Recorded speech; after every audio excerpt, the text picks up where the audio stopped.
Bonjour à tous. Je vous propose que nous regardions ce matin un texte de la Genèse qui relate un épisode de la vie d'Isaac.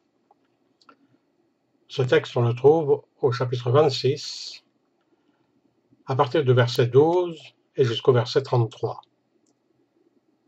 C'est un texte un peu long, mais il faut lire l'ensemble du texte pour comprendre ce qui se passe dans la vie d'Isaac. Nous lisons donc ce texte. Genèse 26, 12 à 33.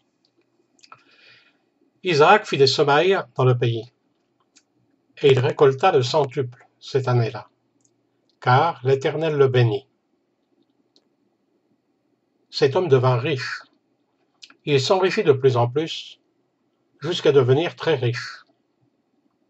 Il avait des troupeaux, de petits et de gros bétail, ainsi qu'un grand nombre de serviteurs. Les Philistins furent jaloux de lui. Tous les puits qu'avaient creusés les serviteurs de son père à l'époque de son père Abraham, les Philistins les comblèrent en les remplissant de terre. Et Abimelech dit à Isaac, « Va-t'en de chez nous, car tu es beaucoup plus puissant que nous. » Isaac partit de là et campa dans la vallée de Guérar, où il s'installa.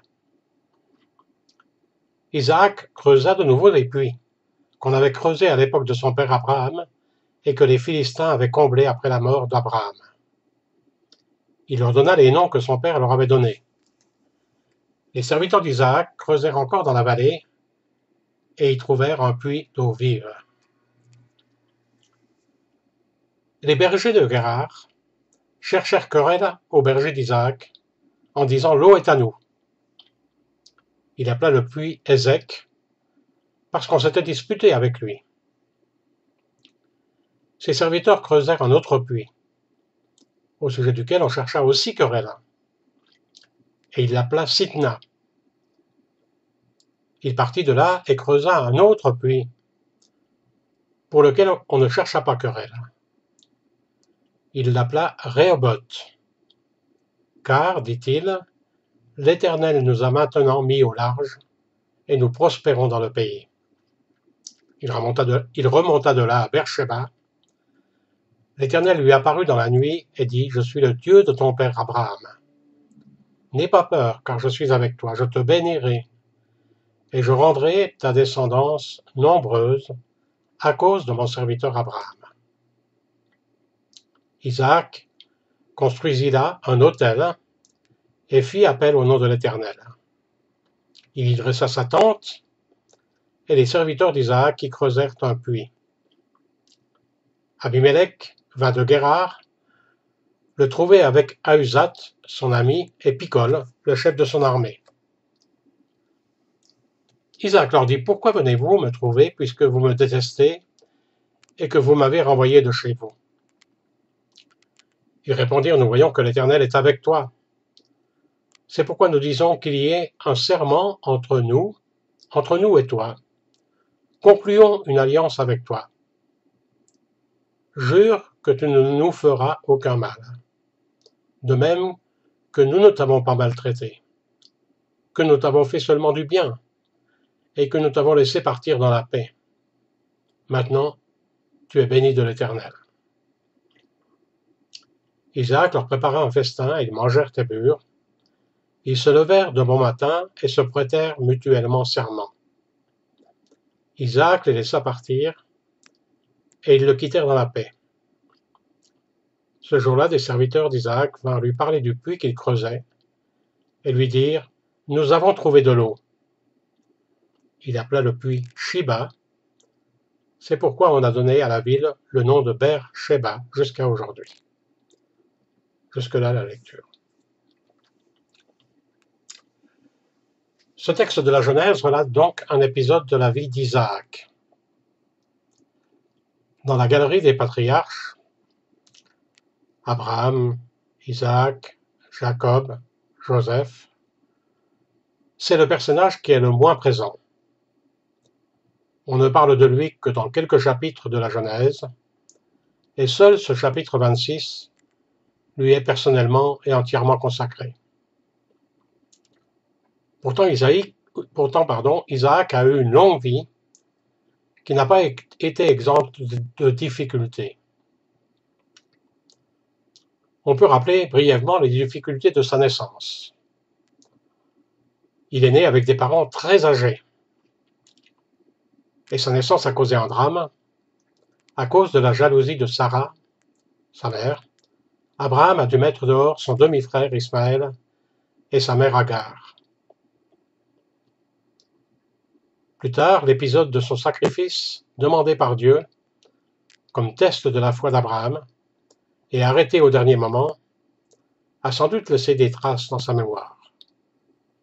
Se retrouver sur l'autel, lié, avec la perspective de voir son père, la main de son père et son couteau, prêt à l'égorger, ça a dû être un traumatisme pour lui. Plus tard, les difficultés familiales entre ses deux fils, Ésaü et Jacob, et les préférences marquées de sa femme, Rebecca, pour l'un de ses fils, la tromperie de Jacob et ses conséquences, la séparation familiale, Jacob doit fuir la vengeance de son frère Ésaü et va chez Laban, et Jacob ne reverra plus Isaac. Ésaü qui, au contraire, prend des femmes étrangères. Tout cela montre aussi une vie familiale compliquée, avec beaucoup de problèmes. C'est donc le récit d'une vie difficile, où l'épreuve est présente, et pourtant, nous dit ce texte, c'est une vie bénie et conduite par l'Éternel.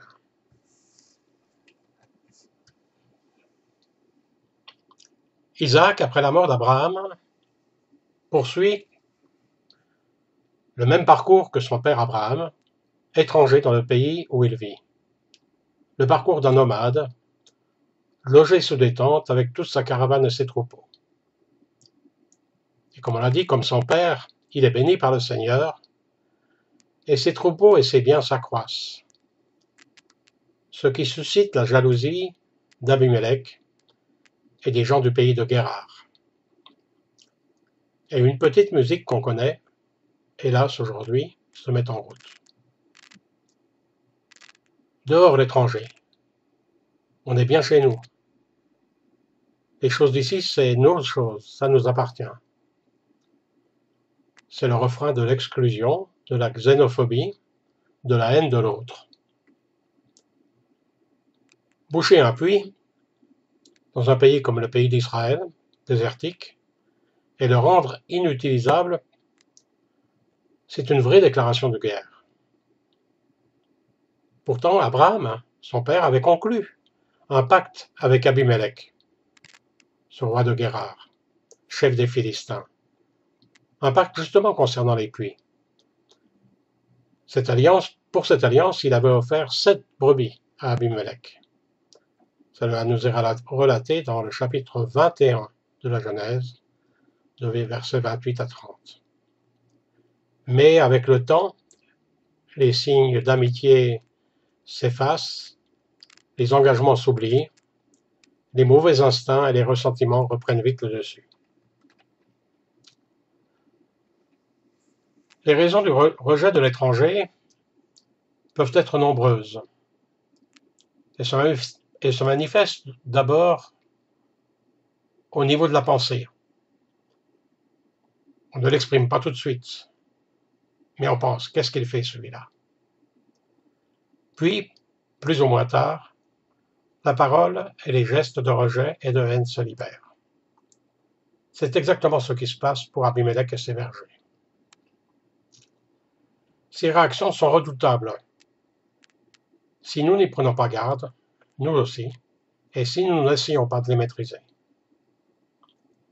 Nous oublions trop facilement que selon la Bible, la terre n'appartient pas à l'homme. Elle appartient à Dieu. Et que l'homme est un voyageur sur cette terre, un étranger, un migrant. Et nous le savons, Dieu aime tous les hommes. Nous devons donc, dans l'Église, combattre là où nous sommes ces relents de rejet de l'autre, de haine, de xénophobie. Nous devons d'ailleurs comprendre qu'en faisant cela, c'est contre nous-mêmes que nous parlons. Dans les lois passées, ou données, au peuple d'Israël, il y avait l'accueil de l'étranger. C'était une loi, en souvenir du passé, car, dit l'Éternel, dans le livre du Deutéronome, au chapitre 10 et au verset 19, « Souvenez-vous que vous avez été étrangers dans le pays promis. » Nous sommes donc dans ce monde des étrangers, des migrants comme eux, et nous devons donc les aimer et ne pas les rejeter.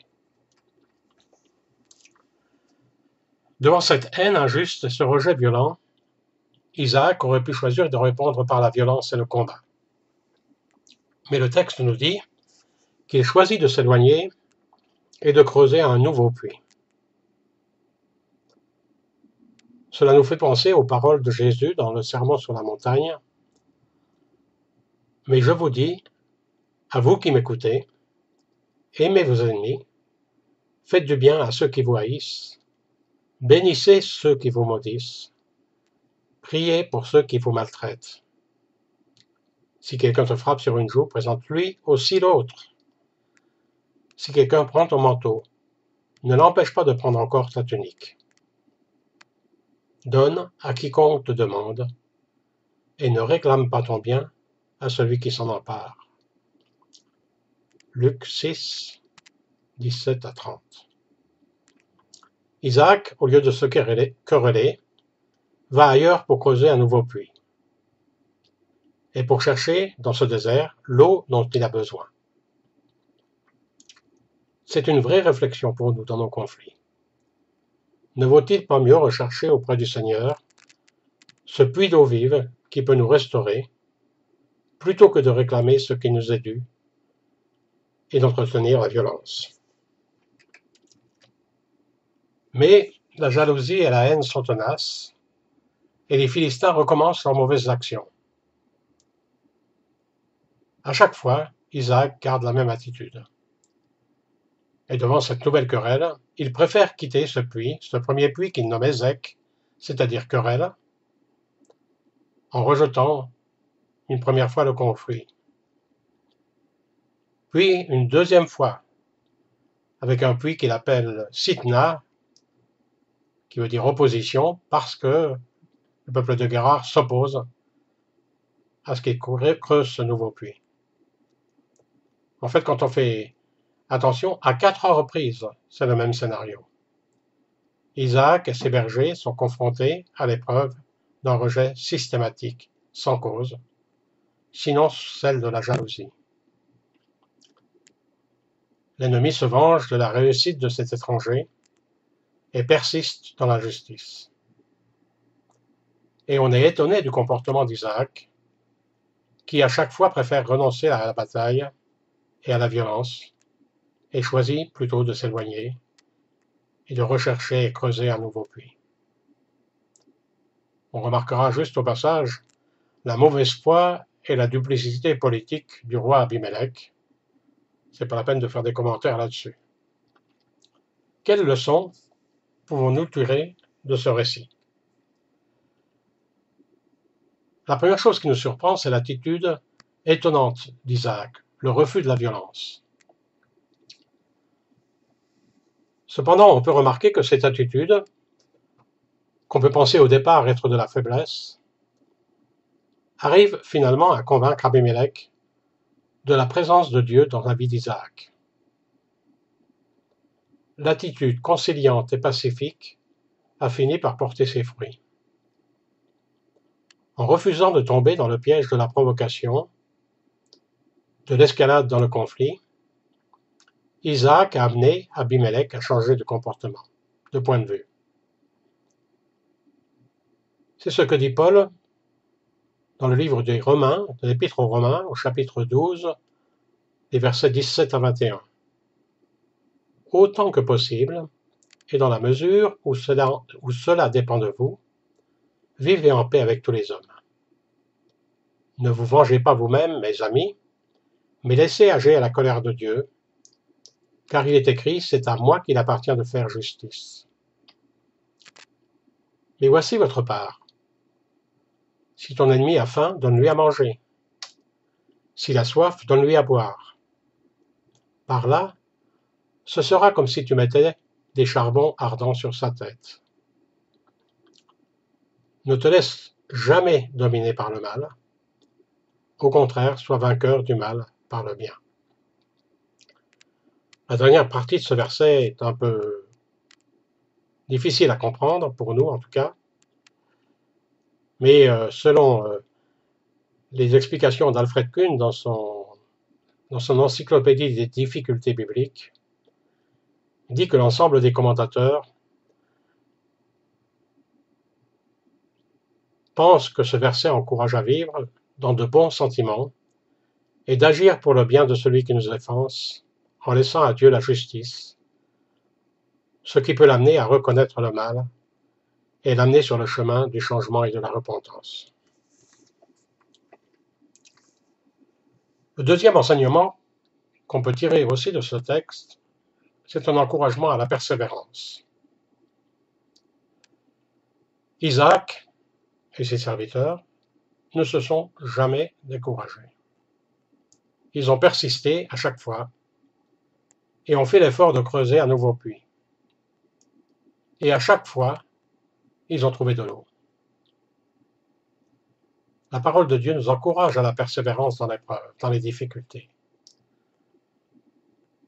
Colossiens 1, verset 11, « Dieu vous fortifiera pleinement à la mesure de sa puissance glorieuse pour que vous puissiez tout supporter et persévérer jusqu'au bout, et cela avec joie. » Si dans votre vie vous rencontrez des difficultés, des épreuves, ce récit est un encouragement et une incitation à persévérer. Car, comme Isaac, nous savons que même dans le désert, Dieu est là. Et que même dans ce désert hostile, il est prêt à nous donner de l'eau fraîche, l'eau du réconfort, l'eau de la bénédiction, l'eau de sa présence. C'est par la persévérance que nous démontrons la réalité de notre foi. La course de la foi, pour le chrétien, n'est pas une course de vitesse. Nous l'avons déjà dit. C'est une épreuve d'endurance. Du temps de la ségrégation, les Noirs transmettaient les messages sous la forme de chants, les gospels. Et il y a un gospel qui reprend cette idée-là, un gospel que Mahalia Jackson a chanté, « Keep your hands on the plow, hold on ». Gardez les mains sur la charrue, continuez. C'est une incitation à la persévérance. La troisième leçon qu'on peut tirer de ce texte,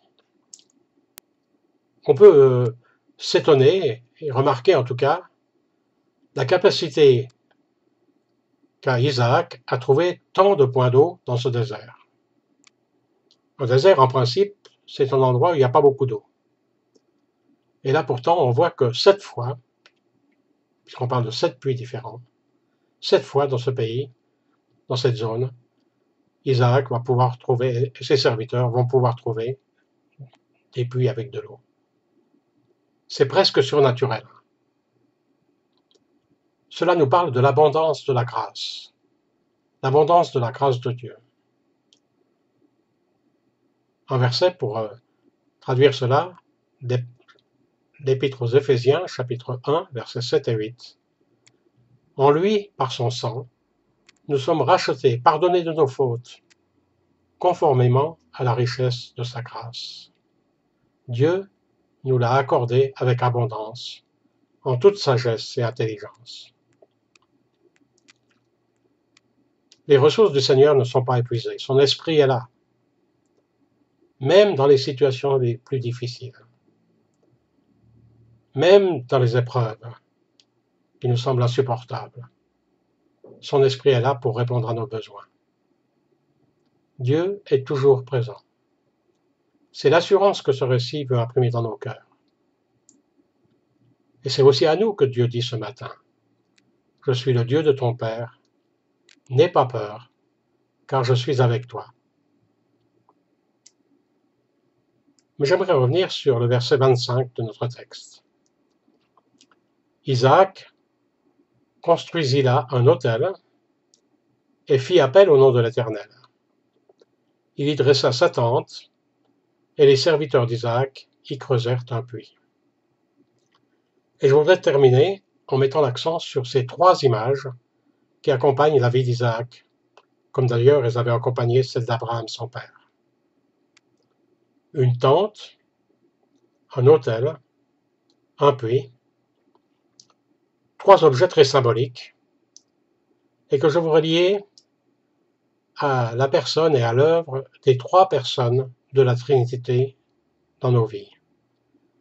Dieu le Père, Dieu le Fils, Dieu le Saint-Esprit. Une tente. La tente, pour Abraham, puis ensuite pour Isaac, c'est l'image de l'appel du Seigneur, l'image de l'appel de Dieu le Père, à quitter la vie de ce monde et ses exigences pour le suivre. C'est l'appel à une autre vie, conduit par lui. La tente nous enseigne que notre vie ici-bas est un passage, une vie de nomade, et que notre vraie demeure n'est pas sur cette terre.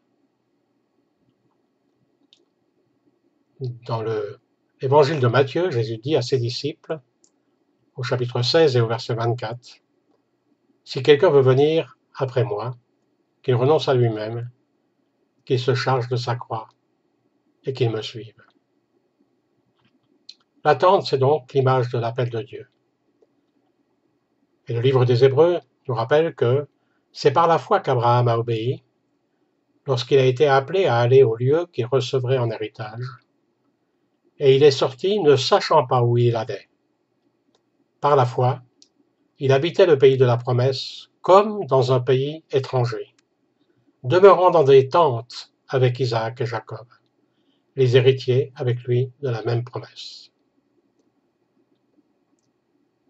Pour nous devons donc comprendre que tout parcours avec le Seigneur implique le choix de quitter quelque chose, de quitter par exemple des choses qui peuvent être des sécurités de notre vie, quitter ces choses pour le suivre.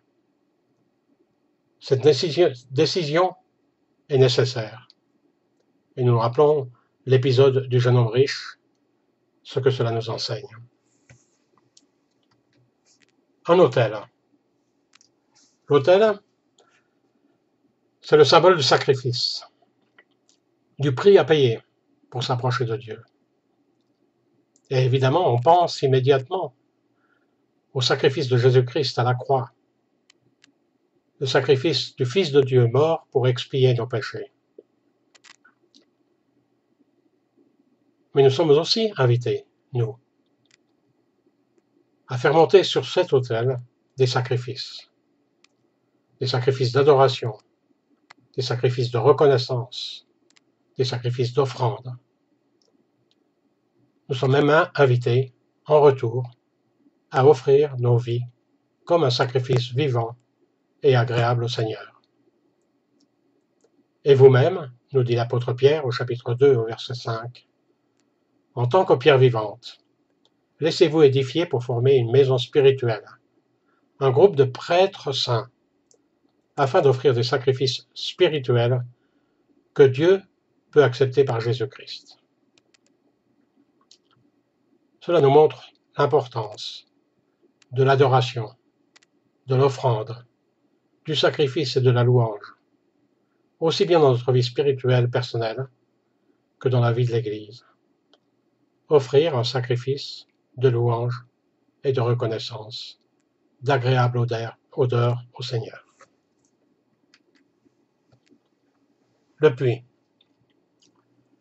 Le puits nous parle de l'action du Saint-Esprit qui est présent dans nos vies. Ce Saint-Esprit qui nous fournit cette eau du ciel nécessaire à notre vie de chaque jour. Cette eau qui nous permet d'être cet arbre planté près d'un courant d'eau qui pousse à la gloire du Créateur et qui peut porter du fruit à sa gloire, même au milieu du désert. Nous avons besoin du Saint-Esprit et il y a encore des puits à creuser avec persévérance pour bénéficier de la bénédiction de l'Éternel. Nous nous souvenons de ce discours de Jésus avec la Samaritaine. Jésus lui répondit, c'est au chapitre 4 de l'évangile de Jean, à partir du verset 12. Jésus lui répondit, quiconque boit de cette eau aura encore soif. Mais celui qui boira de l'eau que je lui donnerai n'aura jamais soif. Et l'eau que je lui donnerai deviendra en lui une source d'eau qui jaillira jusque dans la vie éternelle. C'est un appel à laisser le Saint-Esprit remplir notre vie. Remplir notre vie de sa présence, de cette présence qui désaltère, de cette présence qui restaure, de cette présence qui guérit.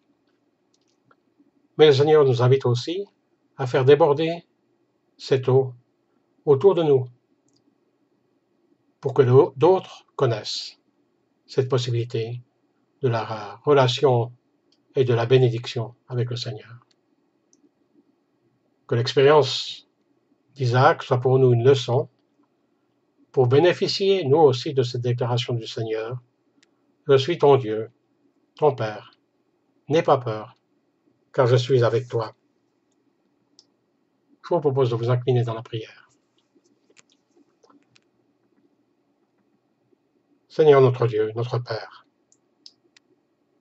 tu me montres ce matin l'importance de te suivre, l'importance peut-être d'abandonner des choses auxquelles je tiens pour pouvoir marcher à ta suite.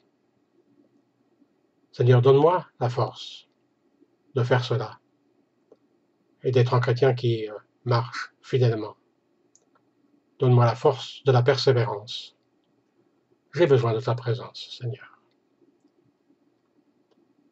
Seigneur Jésus, tu as donné ta vie à la croix.